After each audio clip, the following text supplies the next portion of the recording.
দর্শক খরায় যখন দেশে বৈধ লাইসেন্সপ্রাপ্ত একের পর এক সিনেমা হল বন্ধ হয়ে যাচ্ছে, ঠিক সে সময় অবাক করা এক তথ্য সামনে এসেছে।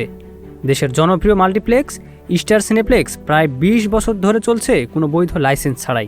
২০০৪ সালে যাত্রা শুরু করলেও এখন পর্যন্ত জেলা প্রশাসনের লাইসেন্স নেয়নি প্রতিষ্ঠানটি। ভ্রাম্যমাণ আদালতের এক অভিযানে বিষয়টি সামনে আসে। আদালত জানায়, শুধুমাত্র একটি এনওসি দিয়ে কার্যক্রম চালানো হচ্ছিল, যা নিয়ম অনুযায়ী যথেষ্ট নয়। অভিযানে আরও উঠে এসেছে গ্রাহক ভোগান্তির অভিযোগ। অনলাইনে টিকিট কাটতে গিয়ে অনেকের টাকা কেটে নেওয়া হলেও টিকিট পাওয়া যাচ্ছে না। কর্তৃপক্ষ এটিকে সফটওয়্যার সমস্যার কথা বলে 7 দিনের মধ্যে টাকা ফেরতের আশ্বাস দিয়েছে।